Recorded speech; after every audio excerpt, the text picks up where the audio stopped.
Vijayanagara channel ವೀಕ್ಷಕರಿಗೆ ನಮಸ್ಕಾರ. ವಿಜಯನಗರ ವಾರ್ತೆಗಳಿಗೆ ಸ್ವಾಗತ. ಮುಖ್ಯಾಂಶಗಳು.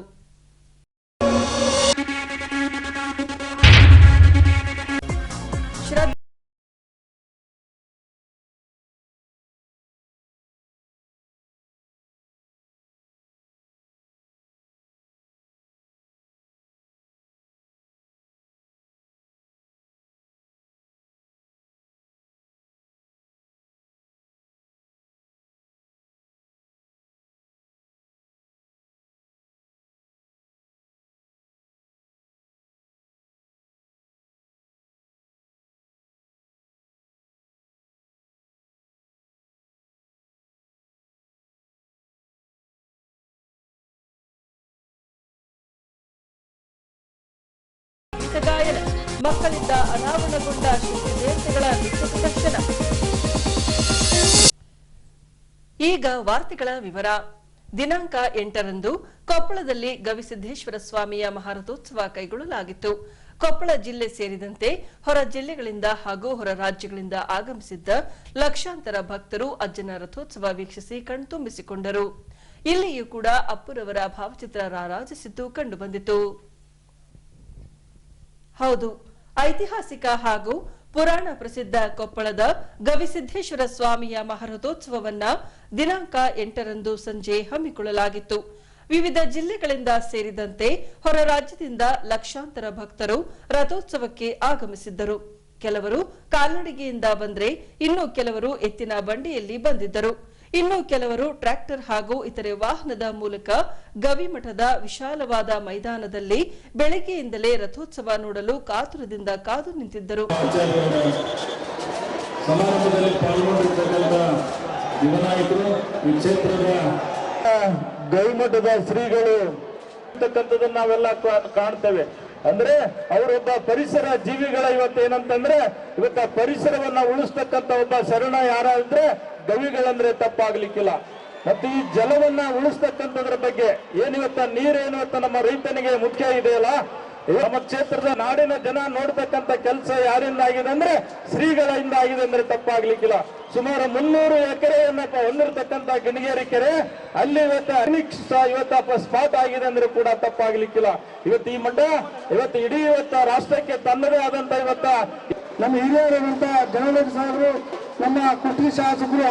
ಹೀಗೆ ರಥೋತ್ಸವಕ್ಕೆ ಮುಖ್ಯ ಅತಿಥಿಯಾಗಿ ಆಗಮಿಸಿದ್ದ ಈಶಾ ಫೌಂಡೇಶನ್ನ ಸದ್ಗುರು ಜಗ್ಗಿ ವಾಸುದೇವ್ರವರು ವೇದಿಕೆಗೆ ಆಗಮಿಸುತ್ತಿದ್ದಂತೆ ನೆರೆದ ಭಕ್ತರು ಕೇಕೆ ಹಾಕುತ್ತಿದ್ದಂತೆ ಸದ್ಗುರುಗಳು ಭಕ್ತರತ್ತ ಕೈಬೀಸಿ ನಮಸ್ಕರಿಸಿದ ನಂತರ ಧ್ವಜಾರೋಹಣ ನೆರವೇರಿಸುತ್ತಿದ್ದಂತೆ ಭಕ್ತರಿಂದ ರಥೋತ್ಸವ ನಡೆಸಲಾಯಿತು.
ಸಂತೋಷವಾಗಿ ಮಾಡುವಂತ ತಮ್ಮೆಲ್ಲರಿಗೂ ಕೂಡ ಅನಂತ ಶರಣು. ಬಹಳ ಪುಣ್ಯ ಅಂತ ಪೂಜೆಯನ್ನು ನಾವು ಸಲ್ಲಿಸಬೇಕು.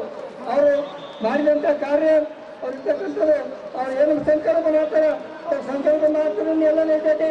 ಅವ್ರು ಏನ್ ನೆನೆಸ್ತಾರೆ ಅದೆಲ್ಲ ನಡೀತೈತೆ. ನೋಡಿ 10-15 ಕೋಟಿ ರೂಪಾಯಿ ಕೆಲಸ ಶಿಲಾಮಂಟಪ ಎಲ್ಲ ಕಡೆ ಒಂದು ಮಠದಾಗ ಒಂದು ಕಂಬ ತಂದು ಒಂದು ಕೋಡಿ ಕಟ್ಟದಾಗಲ್ಲ, ಒಂದು ಅದ್ರ ಕಟ್ಟದಾಗಲ್ಲ. ಇದು ನೆನಸು ಅವ್ರು ಏನಪ್ಪ ಅವ್ರು ಏನ್ ನೆನೆಸ್ತಾರೆ ಆ ನೆನೆಸಿದ್ರೆ ಆಗ್ತದೆ. ಅದು ಗವಿಸಿದ್ದೇಶ್ವರ ಸಂಕಲ್ಪ.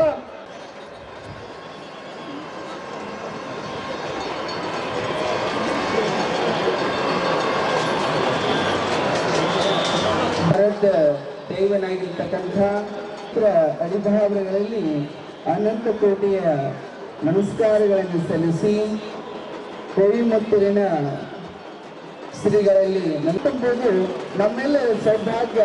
ಇದು ಭಾಗ್ಯವಯ್ಯ ನಾವೆಲ್ಲರೂ ಇಲ್ಲಿ ಇದು ವಿಶೇಷತೆ. ಈ ದಿನ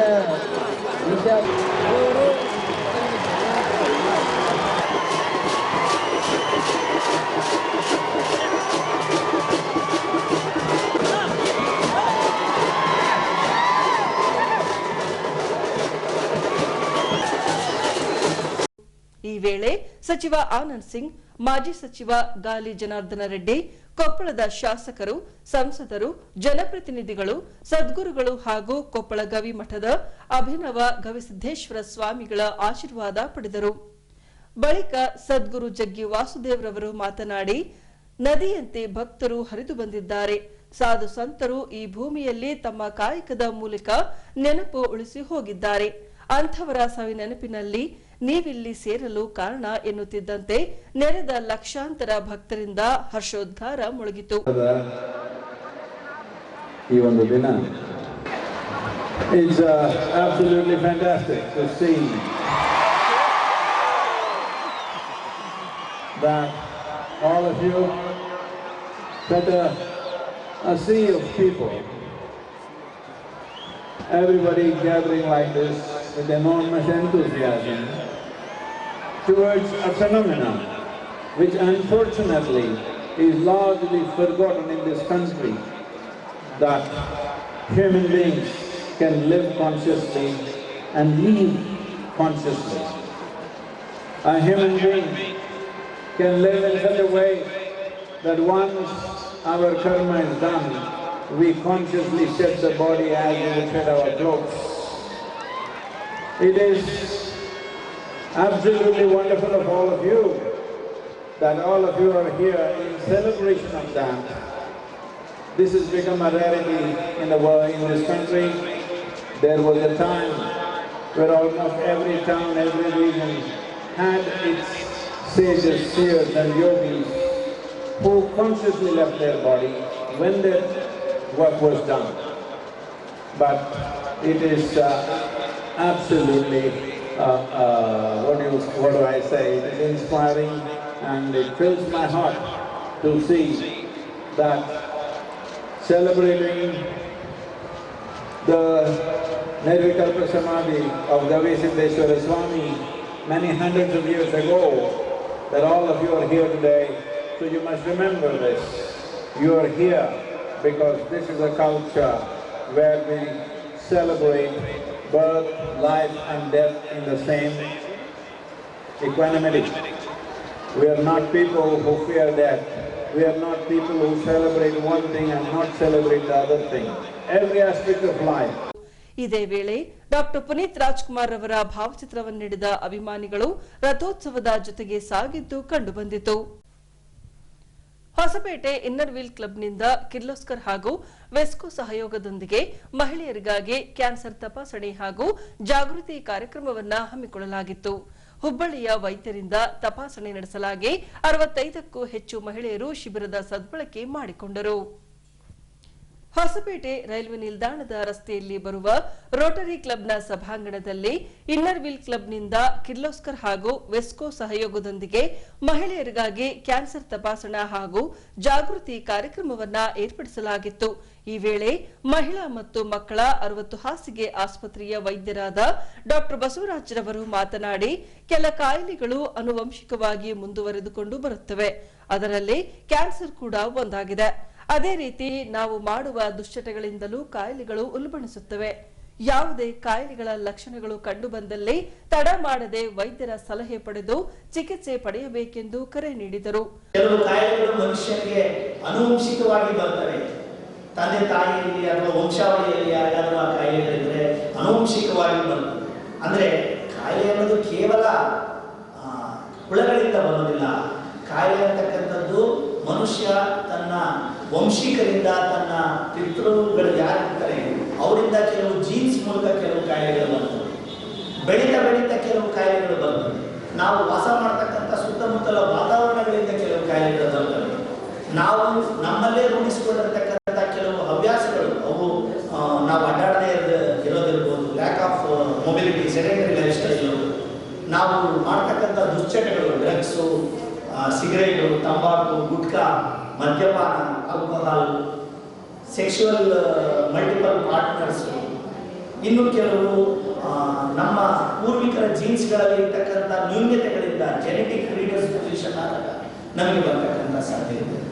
ಆದ್ದರಿಂದ ಕಡೆಗೆ ಏನಾಯಿತು, ಬೆಟನ್ಕಾಫರ್ ಅನ್ನೋರು ಥಿಯರಿ ಆಫ್ ಮಲ್ಟಿಫ್ಯಾಕ್ಟೋರಿಯಲ್ ಕಾಸೇಷನ್ ಅಂತ ರೋಲ್ ಔಟ್ ಮಾಡಿದ್ರು. ಅಂದರೆ ಒಂದು ಕಾಯಿಲೆ ಬರಬೇಕಂದ್ರೆ ಹಲವಾರು ಕಾರಣಗಳಿರ್ತವೆ.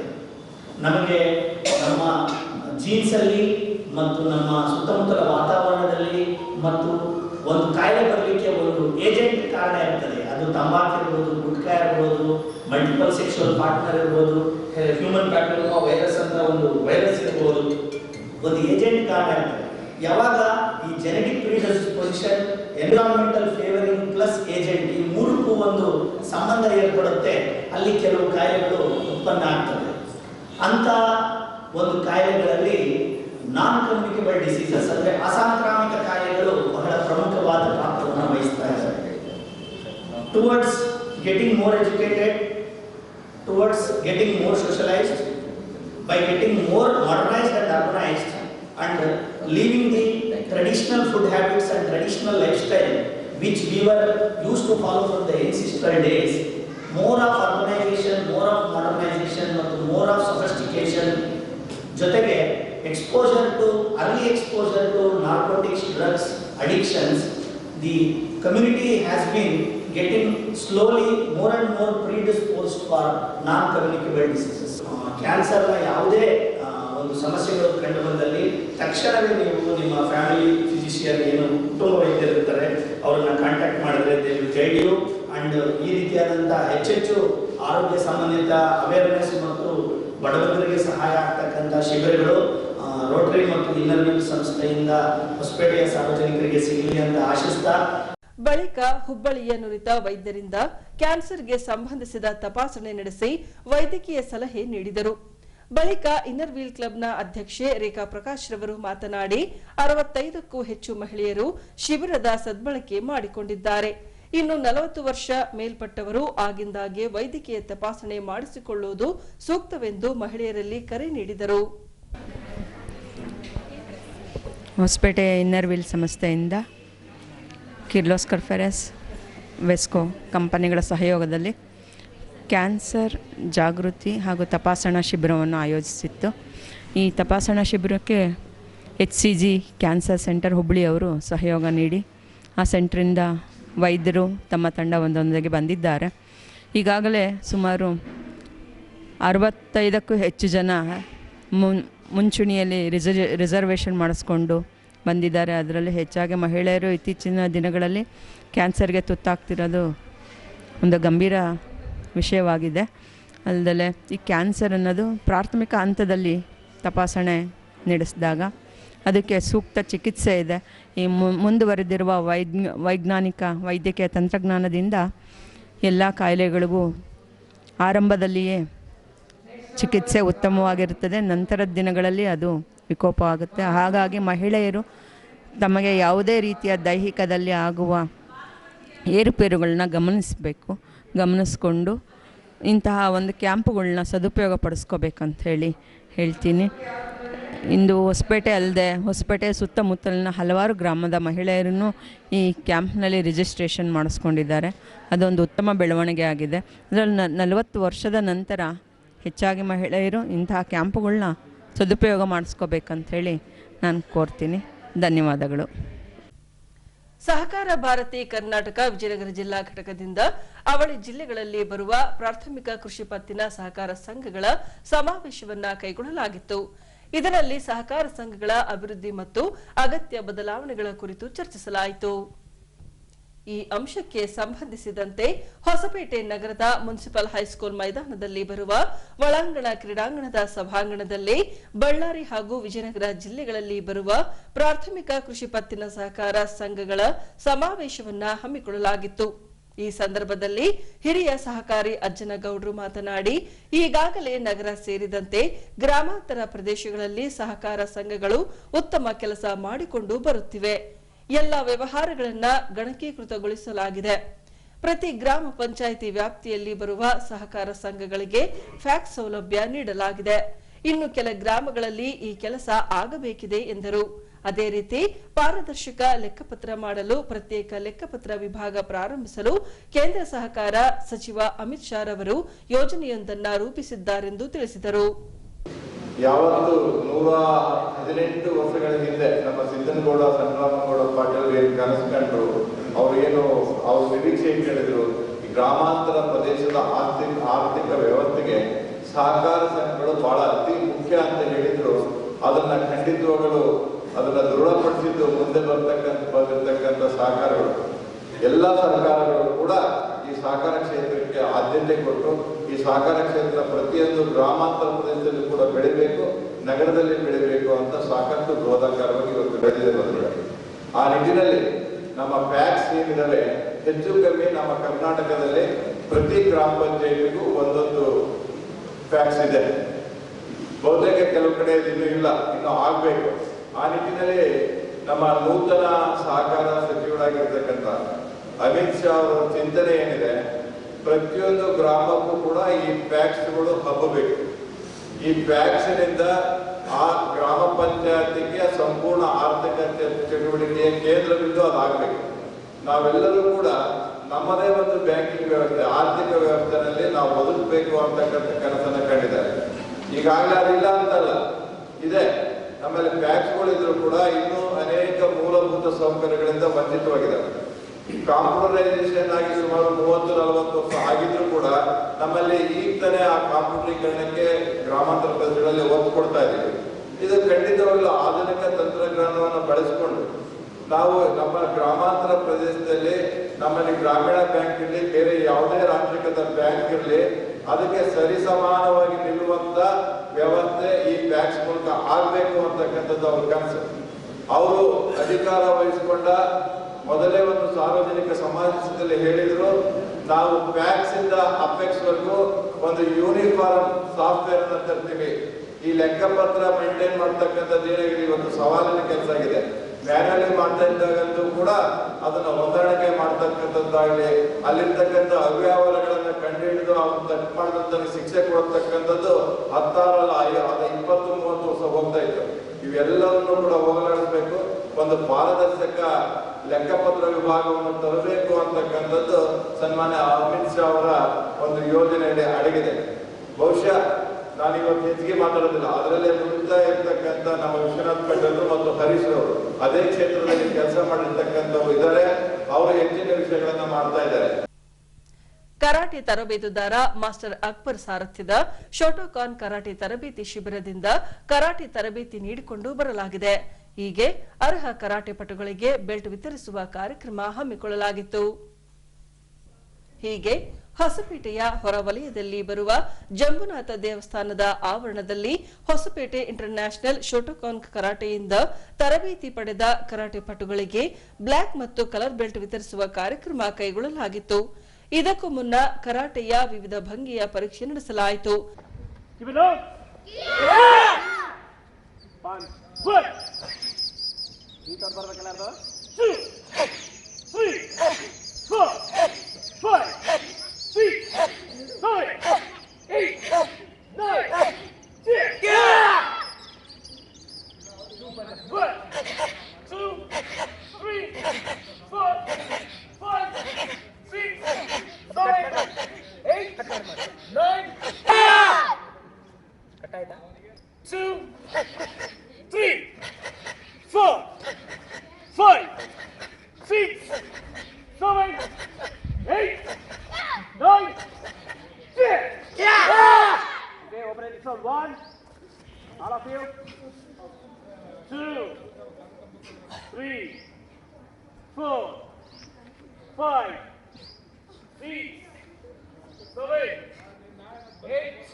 ನಂತರ ಕರಾಟೆ ತರಬೇತುದಾರ ಮಾಸ್ಟರ್ ಅಕ್ಬರ್ ಹಾಗೂ ಮುಖ್ಯ ಅತಿಥಿಗಳಿಂದ ತರಬೇತಿ ಪಡೆದ ಕರಾಟೆ ಪಟುಗಳಿಗೆ ಬ್ಲಾಕ್ ಮತ್ತು ಕಲರ್ಸ್ ಬೆಲ್ಟ್ ವಿತರಿಸಿ ಕರಾಟೆ ವಿದ್ಯೆಯನ್ನ ದುರ್ಬಳಕೆ ಮಾಡಿಕೊಳ್ಳದೆ ಆತ್ಮರಕ್ಷಣೆಗೆ ಬಳಸಿಕೊಳ್ಳುವಂತೆ ಕರೆ ನೀಡಿದರು. ನೆಹರು ಕಾಲೋನಿಯಲ್ಲಿ ಬರುವ ಅಯ್ಯಪ್ಪ ಸ್ವಾಮಿ ದೇವಸ್ಥಾನದ ಆವರಣದಲ್ಲಿ ಅಯ್ಯಪ್ಪ ಸ್ವಾಮಿಯ 25ನೇ ವರ್ಷದ ಭಕ್ತಿ ಸಂಗೀತ ಗಾಯನ ಕಾರ್ಯಕ್ರಮ ಹಮ್ಮಿಕೊಳ್ಳಲಾಗಿ ಈ ವೇಳೆ ಗಾಯಕರು ಗೀತ ಗಾಯನ ಹಾಡುವ ಮೂಲಕ ಸ್ವಾಮಿಯ ನಾಮಸ್ಮರಣೆ ಮಾಡಿದರೆ, ಇನ್ನೊಂದೆಡೆ ಭರತನಾಟ್ಯ ಪ್ರತಿಭೆಗಳು ವಿವಿಧ ನಾಮದ ಶಕ್ತಿ ದೇವತೆಗಳ ಸ್ವಾಮಿ ಬಂದಾನೋ ದೇವರ ದೇವ ಶಿಖಾಮಣಿ ಬಂದಾನೋ ದೇವ ಬಂದಾನಮ್ಮ ಸ್ವಾಮಿ ಬಂದಾನೋ ದೇವರ ದೇವ ಶಿಖಾಮಣಿ ಬಂದಾನೋ ದೇವ ಬಂದಾನಮ್ಮ ನಮ್ಮ ಸ್ವಾಮಿ ಬಂದಾನೋ ದೇವರ ದೇವ ಶಿಖಾಮಣಿ ಬಂದಾನೋ.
ಸ್ವಾಮಿಯೇ ಸ್ವಾಮಿಯೇ ಶರಣಮಯ್ಯಪ್ಪ ಸ್ವಾಮಿ ಶರಣಮಯ್ಯಪ್ಪ ಶರಣಮಯ್ಯಪ್ಪ ಸ್ವಾಮಿ ಶರಣಮಯ್ಯಪ್ಪ ಶರಣಮಯ್ಯಪ್ಪ ಸ್ವಾಮಿ ಶರಣಮಯ್ಯಪ್ಪ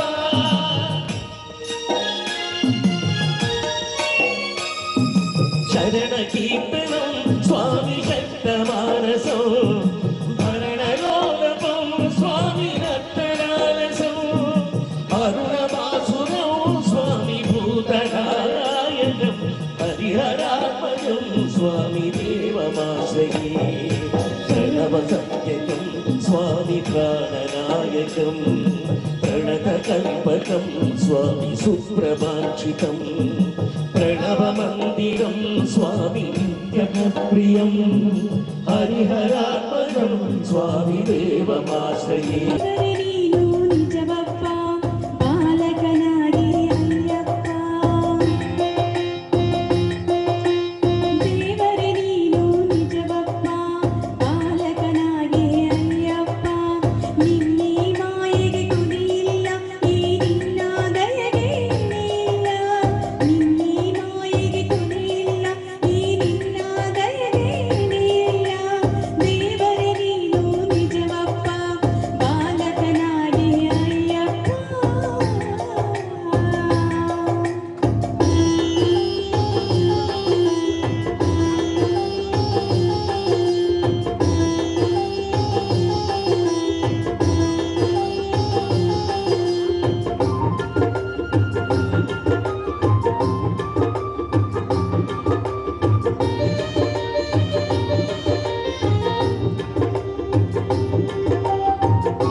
ಈಗ ಕೊನೆಯಲ್ಲಿ ಮತ್ತೊಮ್ಮೆ ವಾರ್ತೆಗಳ ಮುಖ್ಯಾಂಶಗಳು.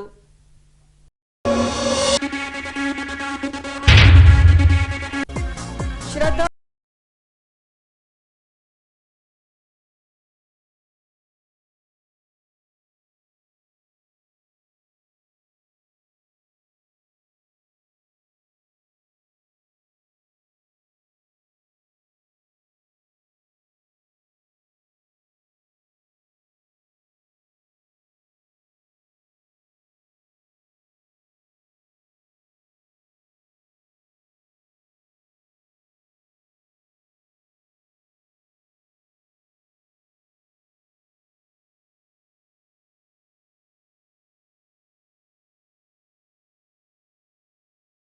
ಗೀತ ಗಾಯನ, ಮಕ್ಕಳಿಂದ ಅನಾವರಣಗೊಂಡ ದೇವತೆಗಳ ನೃತ್ಯ ಪ್ರದರ್ಶನ. ಇಲ್ಲಿಗೆ ವಾರ್ತಾ ಪ್ರಸಾರ ಮುಕ್ತಾಯವಾಯಿತು. ವಂದನೆಗಳೊಂದಿಗೆ ನಯನ ಉಮೇಶ್.